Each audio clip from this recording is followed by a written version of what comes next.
Hey, welcome to Franchise Secrets. This is going to be a little different. I woke up to ranch drama this morning, and I was supposed to be recording this, and ranch drama got in the way. So I brought on my daughter to tell you a little bit of the drama that happened. To include a falsely accused puppy of mine of killing a chicken when she was innocent, and then some missing duck, bloody duck, and the way that my morning started. So I brought my daughter on to tell a little bit of that story because it's just life here on the ranch. And it definitely interrupted my day. So I thought that'd be fun. And then it was a solo episode with me. And there's some really good questions recently in the Franchise Secrets Facebook group that I wanted to address. Again, both I think are relevant for franchisees, franchisors, and franchise buyers.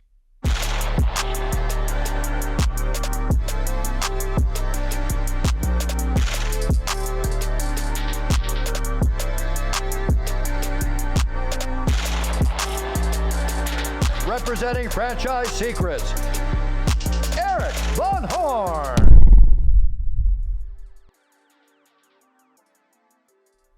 Hey, it's Erik here. I've got two guests today. I got my dog, my Bernie Doodle, puppy, River, and my oldest daughter, Sophia. And we want to tell a little story of why I'm late recording this podcast, because she was almost a chicken killer, or they thought she was, and she really wasn't. So I was supposed to be recording this podcast this morning, and then the story starts yesterday, right, Sophia? Yeah. There was a dead chicken, and you thought River killed that chicken, right? Yeah. So what happened? So, like, did River did this bloody chicken that came up, or like what happened?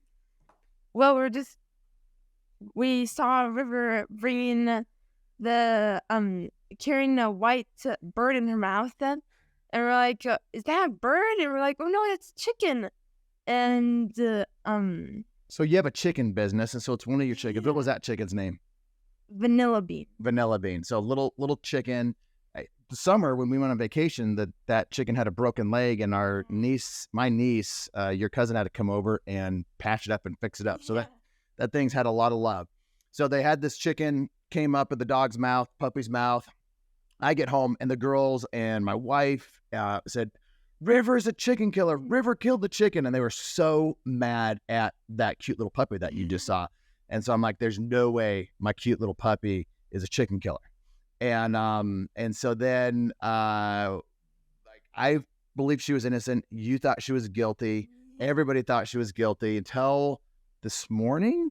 I was having coffee with Mom, and I'm like, hey, what was Vanilla Bean's body like? And then like, oh, Sadie, my youngest, who's in the corner over here, is the one that investigated the chicken, because the other ones didn't want to.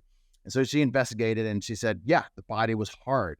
And so I'm like, of course River didn't kill the chicken. But then there was more drama. That's like the beginning of the drama. This morning, I remember you coming up to the living room, and you'd been to the door, and what'd you say? What'd you see? I saw one of our ducks quacking, and I looked outside, and I didn't see her, so then I opened the front door, and she was standing by the front door trying to come in the house. And she's never done that before. So we're thinking, okay, something killed a chicken yesterday. It wasn't River. And now there's a duck that's never tried to come in the house before. And then so you and Mom went investigating, and what'd you see? We saw... Well, what didn't you see? You didn't see one duck. Yep, we didn't see one duck. What was that duck's name that you didn't see? Salty Jr. Salty Jr., who was a male duck, because we believe Salty is a goner. Might have some tears over here. We had some tears this morning.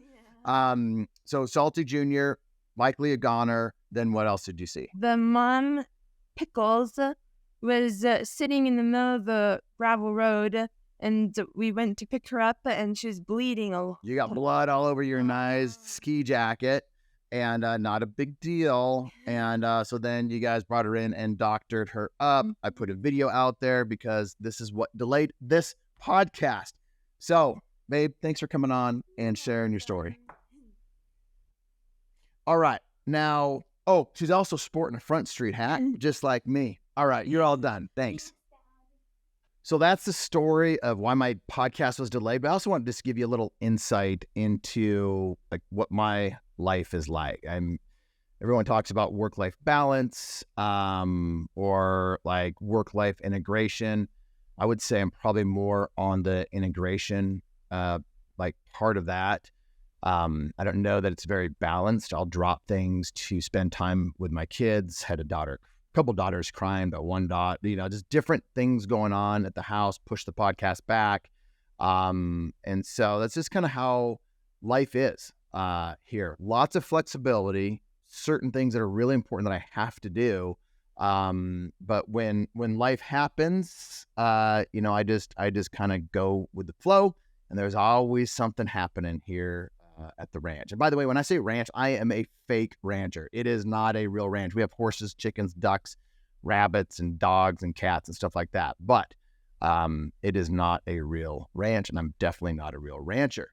Wanted to jump into some of the Facebook group. If you're not in the Facebook group, go to franchisesecretsgroup.com, hop in the Facebook group. There's a lot of really good discussion in there. And I have not been in there discussing very much because I've been, with the holidays, really kind of unplugged from a lot of things with business and social media. So I figured what I would do today is just address some of these posts that seem to be some of the more popular posts or something that I think is really interesting.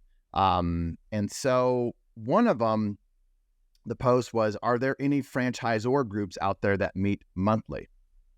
And I want to, obviously I have a mastermind for franchisors. It's $500 a month.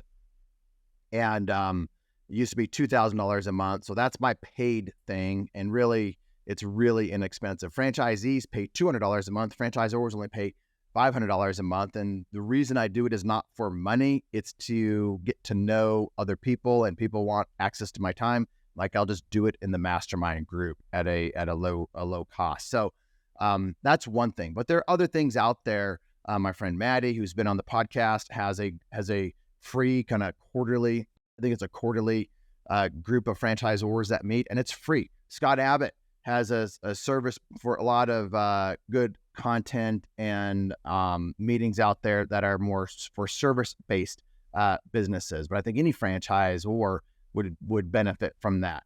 I know other franchisees that are in my mastermind for franchisees. They kind of take what they learn there, and then they have their own mastermind in their own brand. And I think that's pretty interesting, and I love it. They'll take some of the speakers that we've had in my mastermind, and they'll invite them to come speak to their mastermind that they run. Some of them, I believe, are paid, and some of them are free. So one of the things that you can do is join a mastermind and then start your own. Attention, franchisors and franchisees. There are two really important resources that I want to share with you that will help you avoid costly mistakes and increase your enterprise value. The first is our free Facebook group. It's a community that has over 4,000 franchisees and franchisors in it. When somebody asks a question, they get honest and authentic answers from multiple perspectives. You can join the group for free over at franchisesecrets.com/Facebook. The second resource I want to share with you is if you're a franchisee and you want to be around a community of successful Zs and other brands and in other industries, this is why I created the Franchisee Mastermind. If you want access to the best single and multi-unit owners to know what they're doing, or if you want to be around other multi-brand owners, then you'll want to check out my Franchisee Mastermind. The reason why people join is they want access to my Rolodex, my connections, to each other. They want a shortcut success, both short-term and long-term. Links will be in the show notes or at scalablefranchise.com.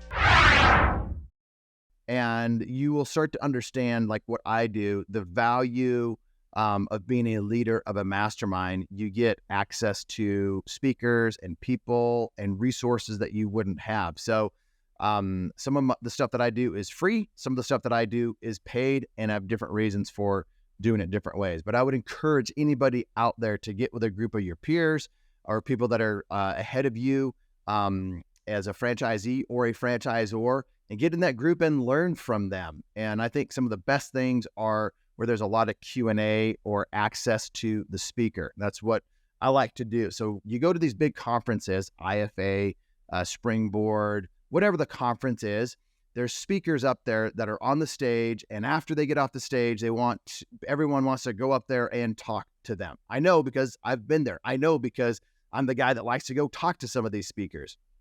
And so what I like in a mastermind or a group is having a speaker that actually the participants can spend time with. So in our mastermind sessions, we have speakers that speak at some of the biggest conferences around, and yet inside these small mastermind groups that I have, there's a lot of access to that particular speaker person to be able to ask questions that are really relevant to you, and relationships get formed out of that. Like people get to know these speakers and these people that are ahead of the game of where they are, and there's a lot of help that happens. Here's another example. I run a mastermind for investing. Me and my buddy Justin Donald. You should check out his stuff at Lifestyle Investor. We run a mastermind called Tribe of Investors. It's a $25,000 a year mastermind. So our members pay us $25,000 a year right now, and to be a part of that. There's other masterminds out there that are much bigger than ours. I think we have 40 or 50 people in our mastermind. There'll probably be 100 people by the end of 2024. We had a speaker, his name's Garrett Gunderson. He's another great guy, people that are wanting to invest and understand how to learn just anything financially, saving money on taxes, setting up entities the right way, smart investing, anything smart investing. Get Justin's book, The Lifestyle Investor, get into Garrett Gunderson's world. So Garrett speaks at on some of the biggest stages out there. And yet he came to our in-person mastermind and just hung out with us and spoke for, a couple hours, but he was hanging out with us the whole time because he loved the group. And I love it when the speakers are part of the group. Like they are hanging out, they're around, they're not just getting on stage, going to the green room, because we didn't have a green room. Everybody is hanging out with each other at our mastermind events. And so that's what I look for in masterminds where there's not this ivory tower where the leaders and the speakers all go to one spot, and then the members get a little bit of the speaker or a little bit of the influencer or the expert. No, I like it when there's access. So when you're thinking about being around masterminds or even going into conferences, try to get access to people, build relationships. And I think that's some of the best, where some of the best things actually happen. We talk about paying for stuff. I just paid $50,000 to be a part of another mastermind where I get to focus on family stuff and business stuff and marketing and just being a better husband, being a better kid. It has a faith component to it. So I love stretching myself and being in rooms that stretch me and push me. I love being the dumbest guy in the room. I really do. As a straight C student, I was never the smartest kid in the classroom. So I got used to not being the smartest kid. But what that has translated to today is being okay not being the most successful, not being the smartest, not having the most experience. Now, some of these rooms that I'm in, I am, the expert. I am the most successful. But those are the rooms that I don't like to be in. And I love to have people that push me. And so if you think about being a part of a group or having groups of friends and peers, get around people that are where you want to be, where you want to go. And that's what I would recommend. All right. So that one question was, are there any franchisor groups out there that meet monthly? I kind of took that into franchisees and franchisors, and then just in general on getting a part of great groups. So here's another question that came up, and I've seen it a couple times in the Facebook group. Anyone out there who's in master franchising willing to have a conversation with me? I want to learn more about it and ask some advice. So there's probably not a lot of people that have more experience as a master franchisee than myself and some of the business partners that I've had. been a part of, as a master franchise, I've been a part of 3 different brands, and I've had success with all 3 different brands, and all 3 were very, very different. The thing with master franchising, I'm going to go through some of the things that I like about it, some of the things that I don't like about it. I think that's, as you are looking at brands, as we look at brands for to become a part of our portfolio at Front Street Equity Partners, we look at everything just kind of objectively. What do we like? What don't we like? How can we help? What are the pitfalls? And do we think that this brand will go where we want to be able to take it? And do we think the leadership will be able to take it where we want to go with it? And because we have to trust that leadership, because we can't control that leadership. We don't have controlling interest in our brands. Much like you as franchisees or master franchisees getting into a brand, you're not going to be able to control that brand. You're not going to have what we have in terms of influence with the founders, but sometimes, our influence will not matter because the founders get to do what founders want to do. And so master franchising, what I like about it is it's kind of, I'll back up. Master franchising, area development, area rep. There's a lot of different names for it, but I think you all kind of know this is what I'm talking about when I say the term master or area rep. You buy an area, let's just call it Austin, Texas. You buy the Austin, Texas region, has millions of people in it. It has, the possibility to put 50 locations of a particular brand in there. And your responsibility, and I'm talking about what I did at one of my master franchises. I took that area, had 4 franchisees. I took it, I sold franchises in that region or awarded franchises in that region to a number of franchisees. And 9 years later, we had 42 locations open, operating, and running with, probably 15 different franchisees with all of those locations. My role was to sell the territories, help those franchisees open, and in turn, what we got was half of the franchise fee and half of the royalty. We paid a pretty penny to buy the rights to be able to do that, and that's exactly what we did. And then we ended up selling that back to that franchisor 9 years later, and made a good chunk of change at that point. It was the most money I'd made up to that point in my life. And it was good, but it gave me the bug to get more. So that's when I say master franchising or area rep, that is what I'm referring to. You buy a region, you help that franchisor sell franchises in that region, you help those franchisees get open and operating, and then you get anywhere from probably 33% of the royalty to 50 to maybe 60% of that royalty. And then it's much like a franchisor. On the beginning, it's a lot of work, not a lot of money. You don't make a lot of money on these things right away because the money's not in the franchise fee. The money is in the royalty and the ongoing royalty. And it's not the first year, but maybe it's the second or third or fourth year. But also what happens is the workload declines. At least it did for us as an area rep.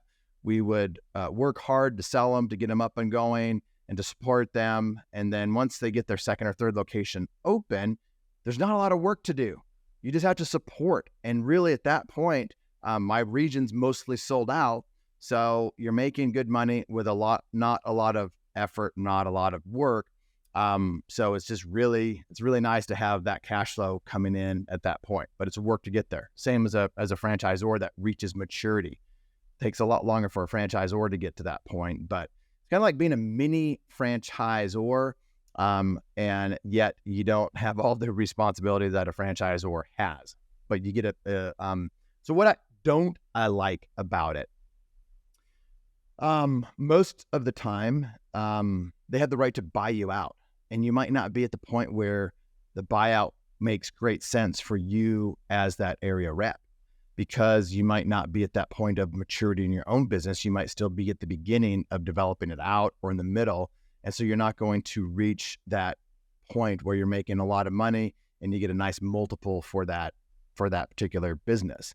So that's one thing that is not great. about it, or new leadership comes in and they can change things. Like, things can change where it impacts the amount of money that you're able to make, the economics of the deal that you have. And so, or maybe even some of the things that you need to do as that master franchisor.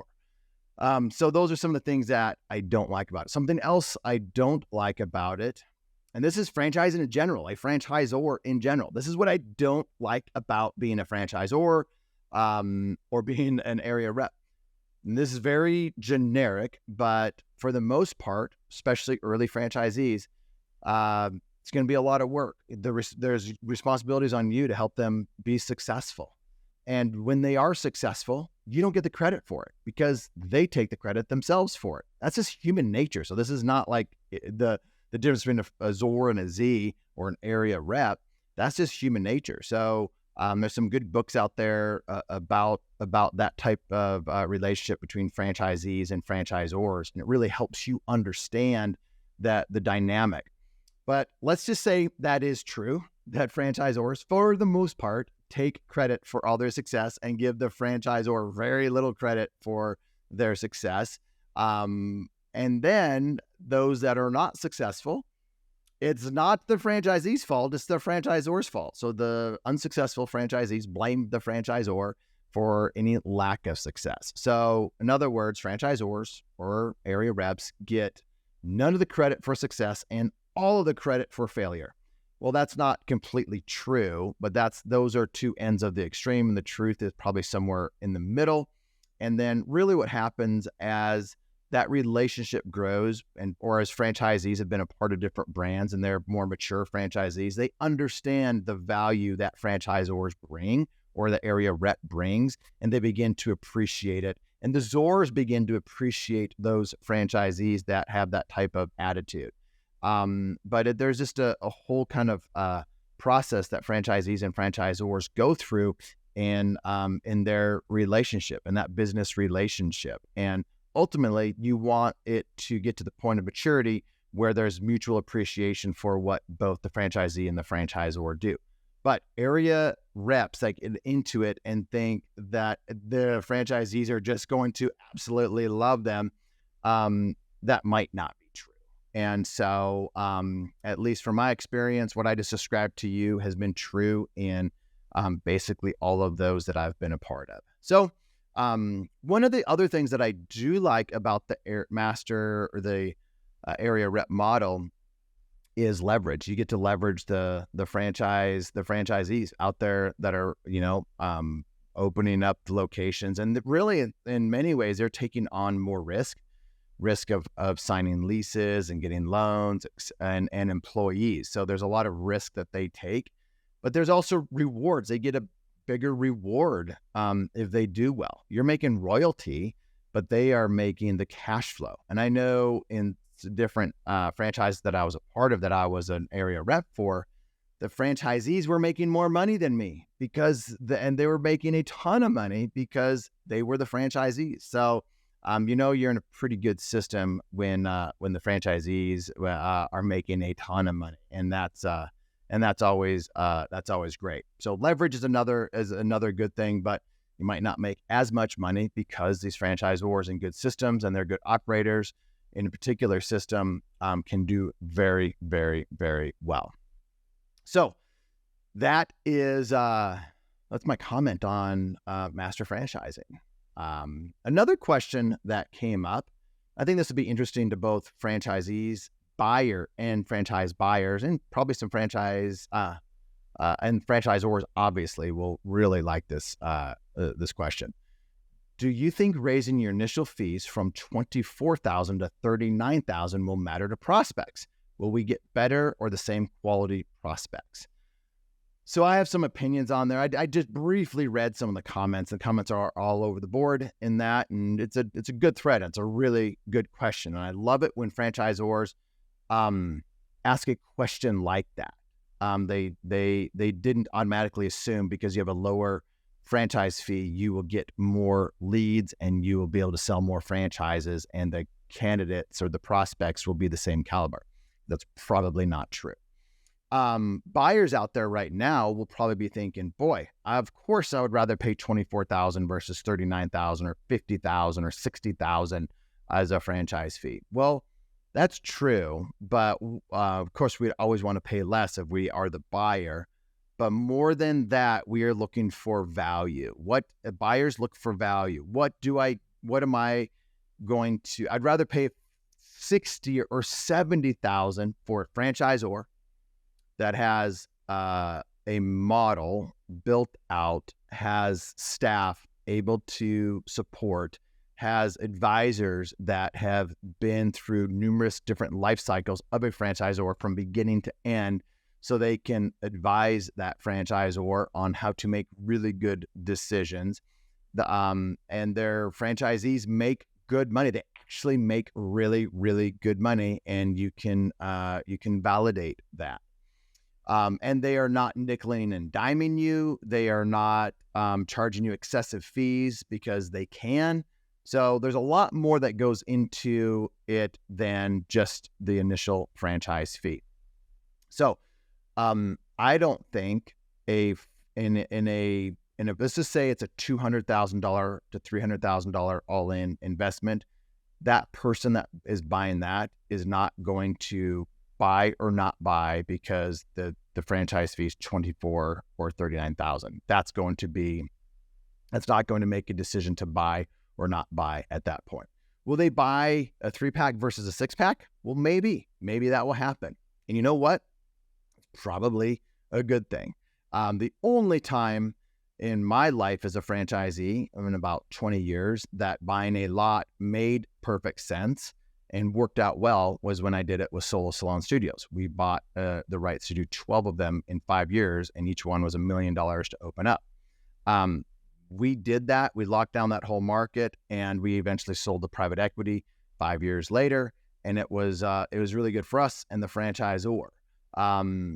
The franchise, I don't even remember what the franchise fee was, and it's irrelevant at this point, because we did what we wanted to do, and we sold to private equity for a nice chunk of change. So initial franchise fees as franchisors, you need to be thinking about it this way. And as a buyer, I would think that you would want your franchisor to think about it this way. I'm going to be collecting, I think $50,000 is a good franchise fee, or maybe more. But you want them to collect that to be able to have the capital to be able to support you and to bring in more franchisees and use that capital to have better marketing programs, to have better collateral, to have better staff, to have advisors, to bring on amazing vendors that cost money. All this stuff costs money. So I think if the franchisor is penny pinching, your franchisees will penny pinch, and that's not always the best way to grow and scale a business. You want to be mindful of that, but you don't want to pinch pennies in the wrong areas, like marketing, like really good staff, and things like that. So at the end of the day, I don't think it's going to make you will not have any negative, meaningful negative impact by raising your franchise fee to be the standard out there with what your competitors are doing. And your competitors may not be in your industry. It may be what your buyers are looking at. So think about that, franchisors. If your buyers are looking, if you're in the service space and it's a $200,000 all in, and they might be looking at Salon Suites, which is $1 million plus all in. You're not competing with another service space. You're competing with that. And what are you really competing against? The franchise fee is not going to make a difference there. You have other things to worry about. So that's my comment on that. Another one, they said, I'm a small business owner in the Dallas, Texas area with a wildly successful business. We gross 2x as much as the average chain competitor out there in the industry. And so they're probably looking at what their different FDDs say that they're doing, and then what this particular owner is doing in their location. Number of different things to dive into there, because it depends how what numbers the competitors are putting in there. I'm guessing its average is not like their top one. So, but it's a good start. They're doing better than the competitors, twice as much. So that's a good start. I'm very interested in franchising, but I'm also nervous taking the next step, partially due to how much it costs to hire the right consulting firm to get me there. So yeah, you can go cheap on the consulting firm and you can get spend a lot of money on the consulting firm, or you can go to an attorney, a really good attorney. And there's a number of them out there that are not that crazy expensive to help you get an FDD, and they can give you some good advice as well on things like the operating manual and things like that. So that's a good point. I'm also mostly, this is what she said, I'm also mostly anxious about any blind spots I'm not thinking about at this early phase. And this is true. When we talk to brands at Front Street Equity Partners, they are mostly concerned with their blind spots. They've gotten to the point where they've made so many mistakes as a franchisor, or they've heard about so many mistakes that franchisors make. They're thinking, I don't want to make those same mistakes. So they know that they have blind spots. And what seems like the right thing to do sometimes can be the absolute wrong thing to do for your franchisees and to help ensure their success. So I love it that this person said they're anxious about any blind spots, because guaranteed they have blind spots, because most people do, until you have experience multiple times doing that thing, which is being a franchisor. And they said, I assume my franchise coach, is that the right word, will help address any issues that pop up as we begin this exciting transition as a business. So that may be true, and it may be the worst thing that happens to you. Depends how they're paid, depends what their goal is. I see so many franchisors that have somebody helping them and tell them the franchise is a great idea. You know, it'll be so great, be successful. You have an amazing business, blah, blah, blah. And yet when they open up, they're like, Erik, it's crickets. We're not getting any leads. And we dive into the business at Front Street Equity Partners, and we're like, why did you even franchise this thing? You're not making money. You've been in this a long time, or it's making very little money, or you really don't have any systems, any processes in place, or you tested this out in the best market, but you don't have a clue of how it's going to do in mid America, where the average person lives. It only does amazing in this one particular area because you have an A location. You've been doing it for 10 years, and that's why it's successful. So you get the advisor that is just going to make a transactional fee by helping you get that business up and going and turn it into a franchise, that they may not have your true best interest in mind. So how do you get around that? I would talk to a franchise attorney. Jonathan Barber comes to mind. Lane Fisher come to mind. The reason I say those two names, and there's other good attorneys out there, those two come to mind because I've seen them, heard them have conversations with people and say, you should not franchise this. I know you're being told this is the best thing, but I've been down this road before, and it's probably not going to end well. At least you've been told that. Doesn't mean that they're right. Doesn't mean that it's not going to work out if you do it. But you need to be honest with yourself, and you need to have people along the way that just hold up some truth, hold up some other viewpoints, versus just being told this is amazing because they're going to make a lot of money out of it. So that's what I would do. If you have a business and you are being told that it's the best thing, I would look at some other people. Maybe they are in franchising and they have a franchise, or they have 50, 100 plus locations, and they have a good idea of what it takes to get from point A to B to Z. They can get some eyes and ears on that. There'd be some eyes and ears for you on that. You could talk to me, reach out to me on social. And sometimes I have conversations, or at least I try to help via instant message with people to give them some ideas, and maybe I can make some introductions to some attorneys or to some people. I love to help people, because sometimes those things turn around and come back, and they are beneficial to us at Front Street. They just want to have an idea of what to expect or what road bump awaits. So anyway, that's where they are. So I think any any company that has a great business model, they want to think about franchising. You kind of heard what I said about master franchising before. Same kind of thing that you need to be thinking about as a franchisor, the good, the bad with that, but it's just, exponential. Like anything that the bad that I mentioned is really bad as a franchisor, because it's just expanded. And the same thing with the good. So you go into it knowing like it's not an instant gratification, making a bunch of money right away. It's the long game. Being a franchisor is the long game.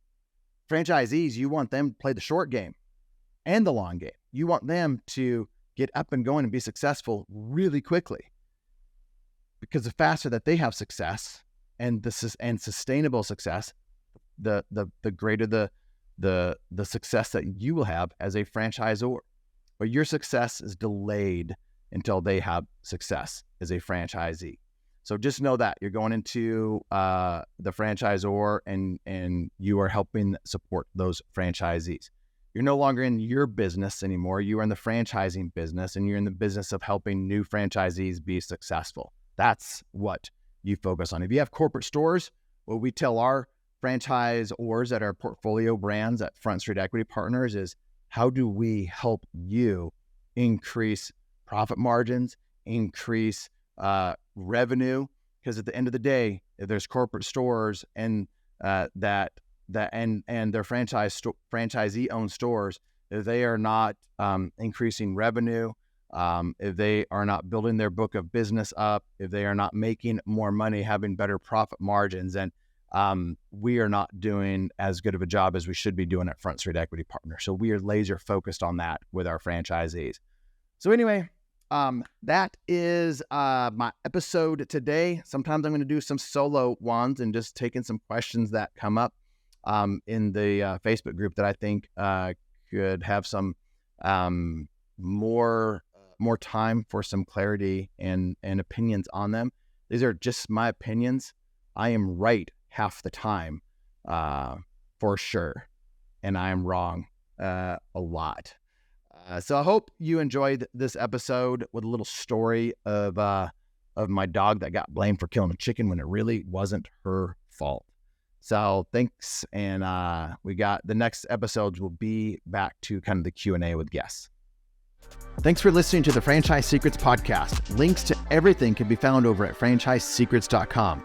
And if you want my help with anything from starting your own franchise to growing your current franchise business, please visit scalablefranchise.com.